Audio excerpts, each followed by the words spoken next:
Hi everyone, welcome to Blake Loves Music. My name is Blake, and if you couldn't tell from the title of my channel, I love music. This year in particular, I've really kind of reconnected with my love of music. That's what's kind of driven me to make this channel and to make this video in particular as well. I kind of had a few years there in my 20s. I won't get into it, but a few years in my 20s where I really kind of lost myself and lost, my hobbies and the things that I really love. And now that I've been healing, I've rediscovered my intense love of music, and I'm realized again that it's like one of my favorite things in the world. So I've made an effort in the last 6 months or so to really expand my music taste, to listen to like as much music as I possibly can. And also to explore different genres and just expand my taste overall. Growing up, I listened mostly to like hip hop, classic rock, some metal, stuff like that. And I still love that kind of music, but this year I've really expanded my taste into more like indie rock, indie pop, indie tronica. Shoegaze and dream pop have been some of my favorite genres like ever, and I've really just discovered those this year. And digital hardcore, things like that, but all different sorts of music. So I just wanted to start this channel and kind of create this video first, as a means to show my love for music. I think music, it's the universal language. It really is a language that anybody can understand, and I believe, and I've come to believe this through my own experiences, that music can help you heal, it can help you grow as a person. It can give you different perspectives on life and help you learn. So it's important to me. With that being said, I want to discuss my top 10 albums that I've heard in the first half of this year of 2026. I've listened to close to about 40 albums that have released so far this year. Obviously, I don't have time to listen to every album. I know I already know of some albums that are amazing that I haven't listened to yet. That I've heard, songs from, or just people that I know have similar tastes to me have expressed that I would like, that I just haven't listened to quite yet. But we're going to go over my top 10 favorites, and then before we get to number one, I'm also going to go over some honorable mentions, some albums that I think deserve at least a nod or a shout out. So let's get right into it. All right, at number 10, and just so we know, I have CDs for most of these. I collect CDs. For the ones I do have, I'll show them. Like I said, probably 90% of them I do. So number 10, we got Snail Mail's Ricochet. I love this album cover. First of all, I'd actually never heard of Snail Mail before. Here's the back of it. I had never heard of Snail Mail, and then I was just kind of looking through Spotify, like new releases, and I saw the album cover and I was like, that looks really cool, and I listened to it. So Snail Mail's from Baltimore area. Like I said, I never really heard her music before. It came out near the end of March, and it has just constantly been on rotation for me since then. I put a bunch of songs on the playlist. There's a lot I really like about this album. First off, her voice is really cool. It has this the best way I can explain it is like this buzziness to it. Like it kind of buzzes in my ears when I'm listening to it, but like in a good way. Like it like itches my brain in just the right way. The album is technically classified as like indie rock, but there are definitely a lot of like jangle pop influences on it, and even a little bit of dream pop sprinkled in here and there. Definitely check out like Tractor Beam. I think it's the first song on the record, and that song is definitely like a strong jangle pop vibe. There are some songs on here too that just really like rock out, like just great, like lean more into the rock, like the harder rock side of it, like Hell and Dead End, which are two of my favorite songs on the album. Every song too has like a very distinct sound to it, and the flow of the album is really good. It switches really well between like the harder and the softer songs, and there's like some great writing on this album too. I think my favorites are probably Dead End, Hell, and Reverie. Reverie in particular is like one of my favorite songs of the year, and so is Hell. Really just as I was making this list, I was like, okay, I need to check out more of Snail Mail stuff because Ricochet is definitely one of my favorite albums of the year. All right, at number 9, I have this one as well. We got Harry Styles. Whoop. Kiss All the Time, Disco Occasionally. Here, the back of it's not that interesting, but I won't open this one and show you, but there's just like a naked dude's butt on it. It's pretty sick. But I don't know what YouTube's like with the guidelines for that kind of stuff, so I'll be honest, it hurts me to put this album this low on the list. But if anything, it just proves that this year has been absolutely stacked, especially for pop music, which will be a recurring theme throughout this. It came out in March, kind of closer to the beginning of the month as well. March and May, in my opinion, were like the best months for music so far of the year. I remember hearing Aperture, which was a single before this record came out, and I was like blown away. Like, Aperture sounded really cool, and I'm not like a diehard Harry Styles fan, but I do love some of his music. And then I was happy when the album came out to see that Aperture was the first song on it. I think, because I have gone back and since then I've listened to the rest of his discography, and in my opinion, I actually think this is his most consistent album. I've listened to this album probably a dozen times, and every time I do, I come away with a different favorite song. I think my first listen, it was Ready Steady Go with its like super infectious bass line. Then it was Season 2 Weight Loss. It had this really like unconventional song structure, and then and like this really cool build up to the chorus. Now it's probably The Waiting Game. I just love the writing on that song. It's very emotional. It's made me cry multiple times listening to that song. It's really helped me through actually some hard times listening to that song in particular. It's also just one of the best mixed albums of the year. It is mixed beautifully. It sounds so good in the car. Or on my speakers I have at home that I listen to. It sounds amazing. I feel like this album hasn't got the love it deserves. I don't pay a whole lot of attention to like reviews. I'm on Rate Your Music and stuff because I like to rate it for my own sake. And I feel like this album doesn't get a lot of love. And I think it's going to be one of those albums that in a few years people will kind of look back on fondly. That just maybe didn't hit right for a lot of people at the time, but it hit for me. Waiting Game and Aperture were probably my favorites on this one. Alright, at number 8, I do not have the CD. I don't even think there is a CD available for it. But it is Sweater 7's new album. I'm not going to attempt, I'm terrible at pronunciation, so I'm not going to attempt to pronounce the album, but I'll show it up here. This album completely took me by surprise. Once again, I already said it, but March and May were absolutely stacked months for albums, and this was a standout in an already packed May. Side note, this isn't necessarily related to this album, but listen to more music from Argentina if you haven't. I've been kind of loosely following the shoegaze scene that's going on over there. Shoegaze has had a huge explosion in Argentina, and if you're into shoegaze, check out some bands coming out from there because there's some really good stuff. But anyway, this album is an amazing indie-tronica album, which is a genre that I don't have a ton of experience with. I've heard it compared. My brother's a big fan of this album, and I've heard him compare it to Sweet Trip and stuff, which is cool. I like Sweet Trip. I just think the production on this album is just kind of mind-boggling. Like, especially, I'm fairly certain it's one person who does all the production, like plays all the instruments from their room. Like, it is actually insane. It manages to have like a really good mix. Like, it has a cozy vibe to it, like bedroom pop sort of, but then it has like maximalist like production, like glitch pop and stuff production. Sometimes the songs are just like beautiful, and then they'll just like break down into this like really crazy beats. I don't speak any Spanish, but like listening to this album, like I was crying listening to this album just because of how good it is. I don't know if that's a normal thing. For me, it is.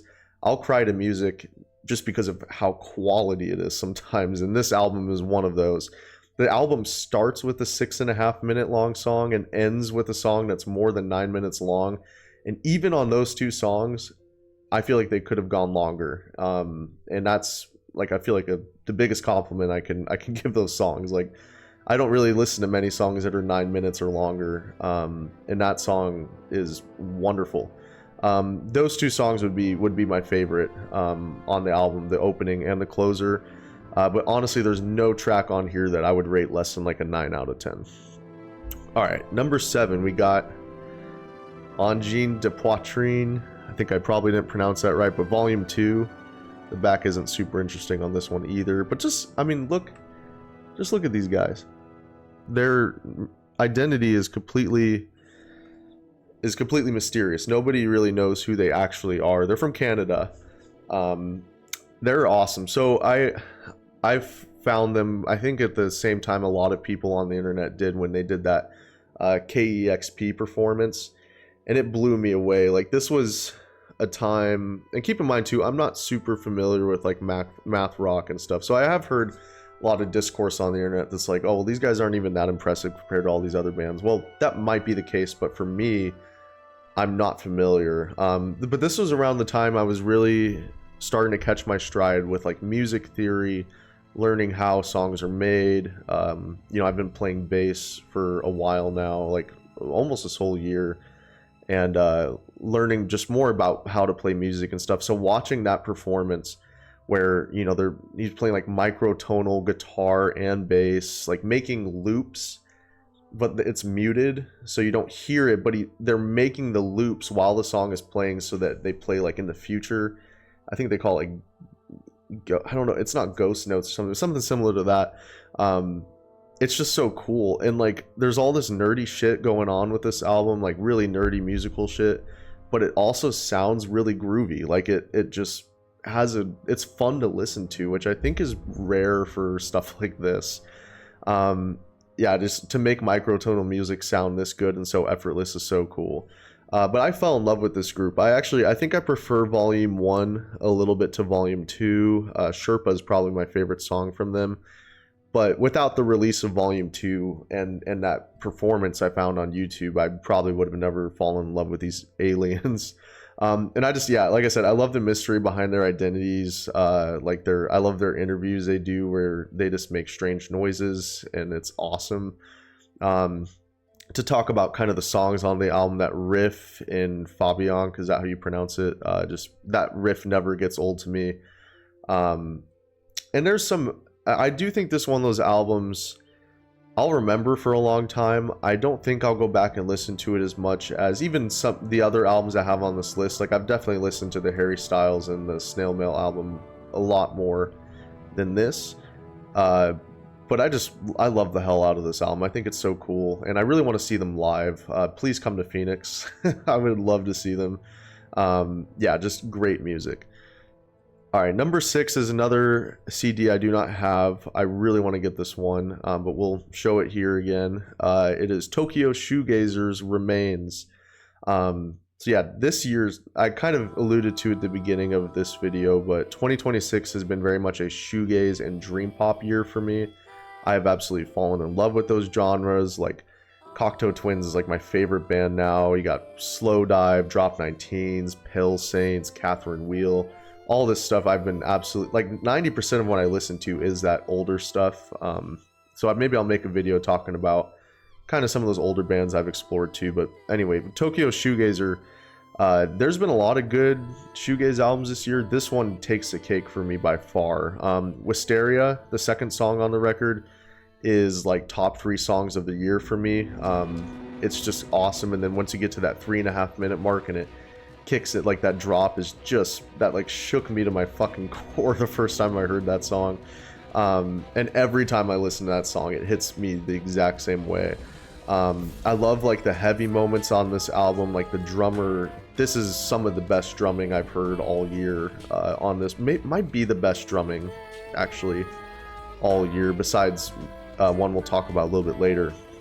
But their drummer just goes absolutely berserk. But there's also some songs here that are a little bit slower, kind of like dreamy feelings, like a little bit of dream pop with like Missing was really chill and just kind of washed out guitar tones. But make no mistake, like this is a shoegaze album through and through. I mean, obviously, right? It's literally in their name. And any song that has that heavy reverb shoegaze guitar, I love. It's my shit. All right, so the number 5. So we're in the top 5 now. These are albums that I really consider pretty much perfect. Number 5, Chanel Beads, Your Day Will Come. I like this album cover. It's pretty cool. Back isn't super interesting. So, but this album is the newest album on this list. I'm recording this. It's June 28th right now. You know, pretty much halfway through the year, and it literally came out just a few days ago. And honestly, if it came out longer ago, it probably would be higher on this list. You know, some people might say it hasn't been around long enough for me to even put it on a list like this, but I love this album. It is so good. I was surprised to even discover it. Thursday night, you know, around 9 o'clock is usually when Spotify will release their new albums for the week. And I got like a notification saying like, oh, this album that you pre-saved is available now, and it was this album. And I have never heard this band before. I do not remember pre-saving this album. I must have done it at some point, but I was like, fuck it, I'll give it a listen and see. And it's amazing. I mean, as I kind of mentioned, you know, talking earlier in the video, Dream Pop has been like my hyper fixation this year. I've absolutely loved Dream Pop, and this record is just pure like Dream Pop. It's just pure Dream Pop perfection, in my opinion. Like they just managed to achieve this beautiful, like lush soundscape that is just, I mean, it is just blissful and serene. Just do yourself a favor, stop this video and listen to Outside Your Life, that song on this album. It is gorgeous. It is beautiful. I listened to this album completely sober the first time, and I wasn't high, and I like listening to music high a lot. You know, I'll take an edible or something and listen. But like, I listened to this album and it felt like I had taken an edible. It felt like I was ascending. It was gorgeous. I also feel like it's very unique. I don't feel like you hear this particular vocal style on Dream Pop songs a lot. Like the vocals kind of remind me of like 2010s, like mid 2010s indie stuff that was really popular on like the radio. Like that kind of vocal, but through just like this beautiful Dream Pop production. I cried so much listening to this album just because of how beautiful it was. Like literally, it was gorgeous that it made me cry. Some standouts for me on this record: Song for the Messenger, JBL in the Fireplace, Tyler Richard, Outside Your Life, which I already mentioned, Dust in the Wind, and Silver Cup. That 5-song run from JBL in the Fireplace to Silver Cup is perfect. Those are all 10 out of 10 songs. I love Dream Pop so much. All right, number 4, we got You by Underscores. Fuck yes, this album. Not really much on the back, but I mean, it's just iconic. Look, I love Underscore's little, like, I guess you'd call it her, like, emblem or something. I don't know, like the headphones. It's so iconic. This album is so fucking good. This was probably the album I was the most hyped for the year. I've been a fan of Underscores for a little over a year now. I discovered Wall Socket last year, and Wall Socket is in my top 10 albums of all time. Spoiler if I ever make a video about that, but I absolutely adore Wall Socket. In Wall Socket, there are aspects I still like it more than You. There's certain aspects of it that I just think are kind of untouchable, but also I won't argue with anybody that says that You is a better album than Wall Socket. With this album, like, I really feel like April has put herself in a position as like one of the most important artists of this generation, straight up, of this decade, you know. And probably like the best, in my opinion, the best producer. She self-produces these albums, and it's incredible. The production on this album is just incredible. The pacing of this album is so good. It is 9 songs long, and like each song is just the most perfect pop music you've heard in your life, while sounding so distinct from each other too. The songs are very distinct. Her voice on Love Field is like, it's beautiful. That might be my favorite song of the year, especially like this last week. For some reason, I was listening to that song non-stop. The vocal melody through the chorus, the layering that she does with her vocals, like leading up to each chorus, and then that transition, it's so smooth into the last chorus that she does. It's just, Love Field might be my favorite song of the year. There's one we'll talk about later that is like, it's maybe a 1A and 1B situation. The song Do It is like the pop banger of the year, period. It's just awesome. Music is one of the best songs to play in the car. And yeah, I mean, I already know I talked about Love Field, but it's just, it might be my favorite song she's ever made. And that's tough to beat, because Wall Socket has like Duh, Uncanny Long Arms, Locals, 77 Dog Years, I think is the name of it. Those songs are all incredible. I just think Underscores needs to be commended for, she continues to push this genre, hyperpop, forward, while also making it accessible to people who may not have much taste in like the maximalist, like intense production that a lot of hyperpop can have. And I mean, to be clear, I like that kind of stuff, but I totally understand why people don't fuck with like a lot of hyperpop stuff. It's okay, you know. And also, this is unrelated to the music, but I just have so much admiration for her. I think she's cool as fuck. Like interviews and shit, I'm just like, hell yeah, fucking April's awesome. All right, next up, number 3, we got Theft World by Lip Critic. This album cover is just insane. I love it. Back's kind of cool. Yeah, Theft World by Lip Critic. So New York band Lip Critic. Their new record, this new record introduced me to like a whole kind of new area of music I hadn't really explored before, that I found out that I really love. The closest thing I could really think of to that I fucked with before this album was Death Grips, but even then, Death Grips is very much more rap than this. It's just a little similar, you know. Now, I do want to be clear, I have a little bit of bias towards this album. I saw Lip Critic live just a few weeks ago, and that was actually my first live show I've ever been to. So they're always going to have a special place in my heart, just because of that. But if you have a chance to go to one of their live shows, please go. The energy is just unmatched. I mean, I went to, just this week, I went to a metalcore show, and the energy there was crazy too, but nothing like this Lip Critic show.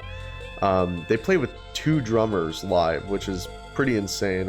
I don't know of many groups that do that. They're also super nice. Like, that doesn't have to do anything to do with the music, but they were super cool to meet. But anyway, yeah, this album just absolutely fucks. Straight up. Brett's voice like works so well. I can his voice is definitely different. It's very unique, but it works perfectly for what they're trying to do. It's got this kind of like, I don't know why, it kind of reminds me of David Byrne a little bit. But then he like screams, and Brett's screams sound amazing. If you're a fan of like punk, electronic, metal, hardcore, even like, I think if you like hyper pop and stuff, I think you'd even enjoy this record. I go back to this album along with You by Underscores like pretty often when I just want something fun to listen to. Like, I don't really have to sit there and feel emotions or anything, or like think about the content of the song. It's just a really fun album to listen to, really fun to dance to. I know I talked about that 5-track run on the Chanel Beads album being like absolutely peak, but I think this album has a 5-track run that's even better, with My Blush, Shoplifting, Legs in a Snare, Yard Sale, and 200 Bottles on Eviction. Those songs back to back, or like if I'm just like, I don't know what I want to listen to right now, I'll just start at My Blush and just play those 5 songs to the end of the record, and it's amazing. And that's not to take away from the songs earlier in the record too. Debt Forest and Talon are both some of my favorite songs of the year as well. Also, just to point out, this album has probably the best like drum sound of any album this year. The production on the drums is just awesome. Listen to Legs in the Snare and just listen to the sound of the snare drum. It's awesome. All right, number 2. So these are my top 2. I'm going to be transparent with you guys. This list has been difficult to make because I try to take into, it's mostly just based on my personal opinion, how much I love an album. I do try to take a little bit of like the objective quality of the album into account. But that's also like almost impossible to do because music at its core is something that's very subjective. But these top 2 albums, I've gone back and forth. I'm like, are these really my top 2 albums? Like, I feel like there's maybe albums that have come out that are technically better, but I can't deny what my heart's telling me. So number 2 is Cannon's Everything Glows. I love this album cover. It's really cool. There's the back of it. Sorry, it's like reflecting really bad, but pretty simple. So Cannon's is not a perfect album.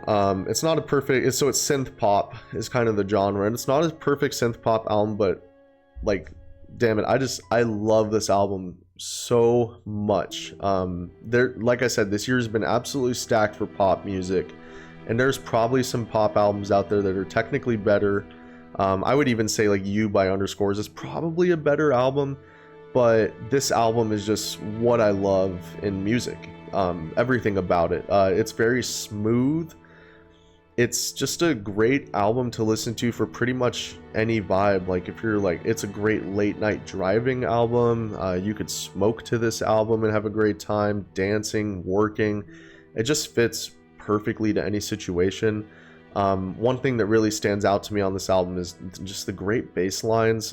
There's some wonderful bass lines, especially on These Nights. That bass line is so catchy.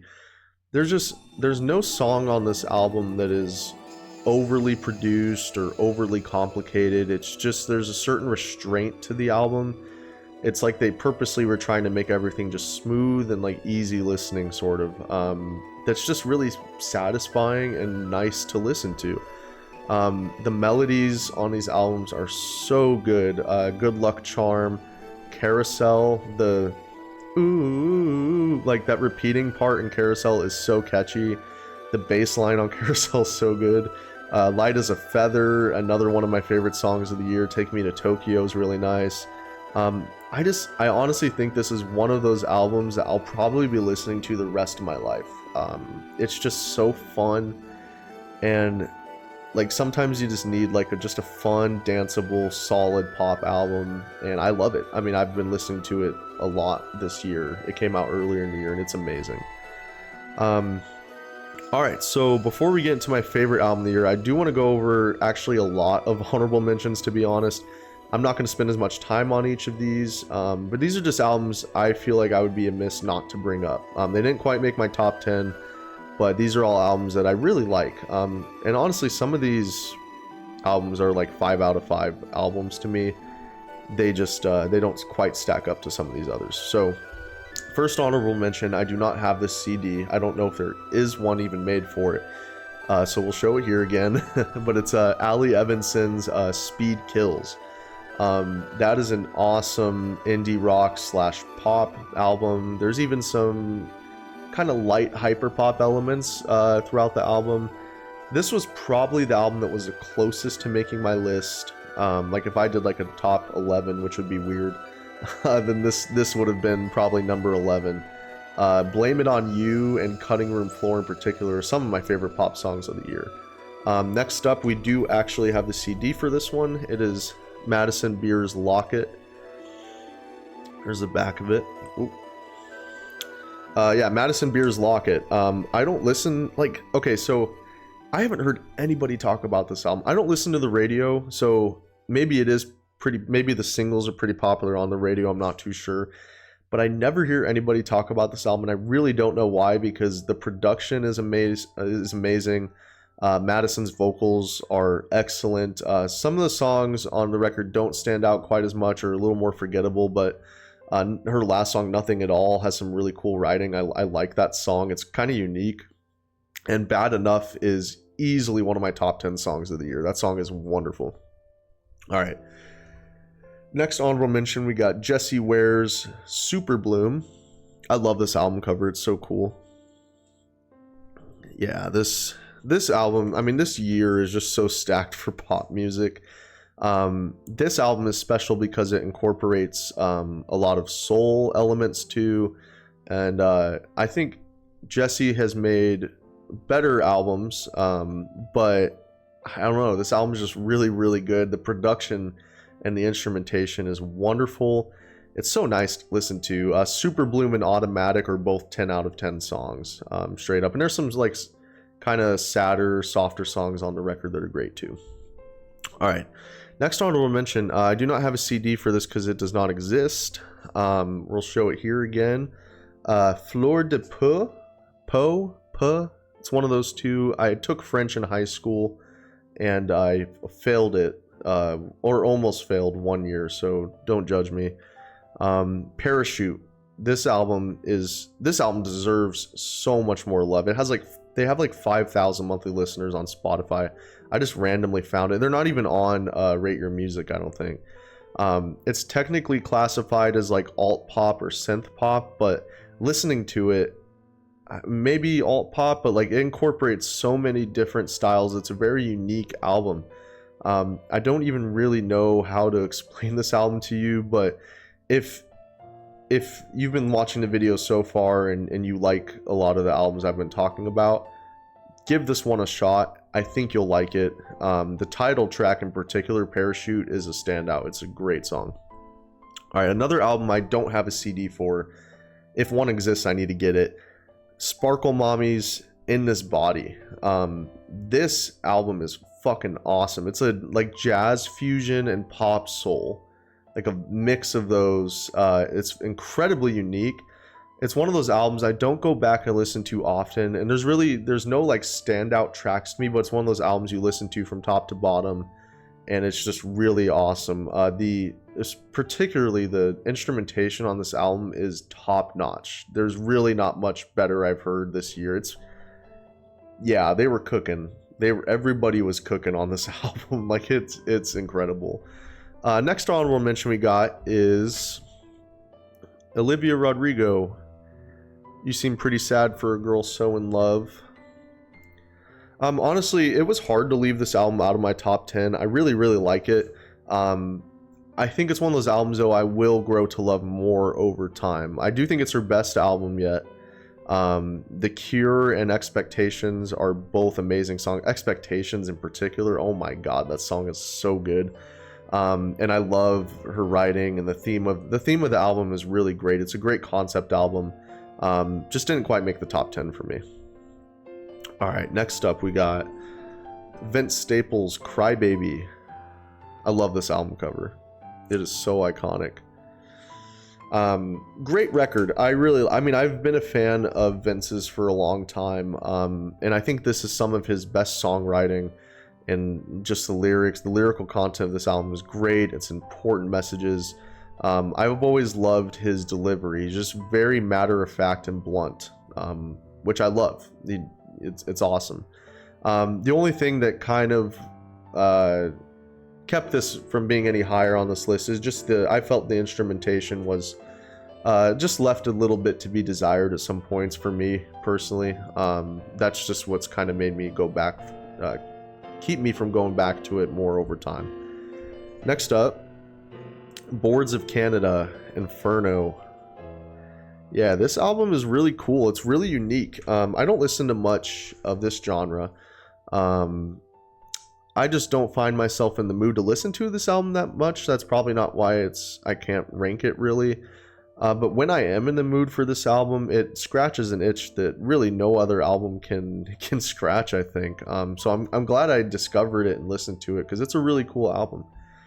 Another honorable mention. So these last three honorable mentions are all EPs. This one, Night Swimming.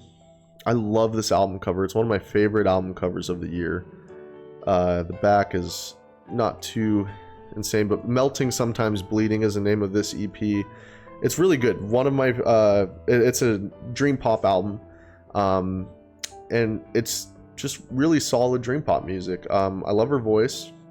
The only kind of critique I can really give it is that a lot of the songs sound very samey. They don't sound that distinct, except for the first and the last song. The first song, let me see, Nothing Safe is Technicolor, and then the last song, Dark Clouds. Those two songs are standouts. Really, really great album, or EP, I should say. Next one is Flat Wounds, Chain of Command. It's a cool album cover too. It's like I don't even know, it's like a baby screaming or something. I don't know, but it's sick. It's a really awesome grunge album. Grunge, hard rock. I saw them open for Lip Critic. They sounded really good live, and Colin, the singer, is super nice. They're from Albany, New York, which is dope. I used to live kind of in that area. This voice sounds like just you're mixing together a bunch of older grunge artists. And yeah, it's really, really solid grunge album. Give them a listen. And the last one, I do not have a CD for this either because I doubt it exists. I'll show up here. It's Mudskip Blemish. Mudskip's the name of the band, and Blemish is the EP. I just have to give a shout out to these guys. They're a local shoegaze band out here in Arizona. They have I think it's 100 monthly listeners on Spotify. Very small band. But I discovered their music, and I'm kind of blown away by how good their shoegaze is. It's really, really good quality stuff. I really want to go see them live. They do a bunch of smaller shows around here, but I'd feel amiss if I didn't shout out a local band from where I'm at. So Mudskip, Blemish, listen, these guys are awesome. All right, we're here. Number one. So number one, we got Basement Wired. Look at this fucking album cover. It's so cool. I fucking love this album cover. There's the back of it. Yeah, this is my favorite album cover of the year. I mean, we're not ranking album covers. It just happens to be my favorite album too. But this album cover is awesome. So yeah, this is another album from May that's came out. It's one of those albums, I feel like I've known this album for years. I feel like I've been listening to it for a really long time, and it's been out for not even 2 months. I've probably listened to this album I don't know, 20 times already. It's mainly alt rock, but it also has a lot of Midwest emo, some grunge sort of, even a little bit of shoegaze inspiration, not as much as Basement's older stuff. And honestly, it's kind of difficult for me to even express why I love this album so much, or for me to even understand why I love it so much, as much as I do. But all I can say is it's really high quality, great rock music. I just love it. The songs are so catchy. I know I said earlier, Love Field by Underscores is probably my favorite song of the year. It's either that or Summer's End, the last song on this record. Summer's End is probably one of my favorite rock songs I've ever heard in my life. It's so good. I don't recommend just going straight to it, though. It really hits different when you listen to the whole album and hear that song at the end. The chorus is just so infectious. Yeah, they're great. The singer, he didn't remind me of this other singer that much on their older stuff, but on this record, he sounds a lot like Rivers from Weezer. Once you hear it, you won't be able to unhear it. He's like a British Rivers. So yeah, just to kind of go into some of the songs. I mean, Broken by Design is such a perfect just chill rock song. Embrace, the build up to the chorus there is and the chorus is so heavy. The build up is so awesome, and it's just really unique. Sever, that song, the drumming in that song is just nuts. Satisfy has another catchy chorus with this really chunky bass. And I already know I mentioned it, but Summer's End is just fantastic. I listen to that song at least once a day. I don't think I'll ever get sick of it. They're going to be in Arizona later this year, so I really want to go see them because they're awesome. And yeah, this album cover, once again, it's so fucking cool. I don't know what's going on this year with cat-related album covers. I mean, we had Basement, Tokyo Shoegazer, and Mitski. There's probably some others too, but it's kind of something that needs to be studied. But yeah, so that's my favorite albums for the first half of this year. I'm gonna do another video, at the end of the year for the second half. you know, there's so many albums coming out that I'm like really excited to listen to. So thanks for sticking around, and sound off in the comments any of your favorite albums from the year. I'm always looking for more music recommendations. I just anything, any music recommendations I'll check out. I do plan on releasing more on here. It's going to be strictly music related content. So, you know, album reviews, rating artists, discographies, things like that. So keep in tune for that. And thanks again for watching. I'll see you next time.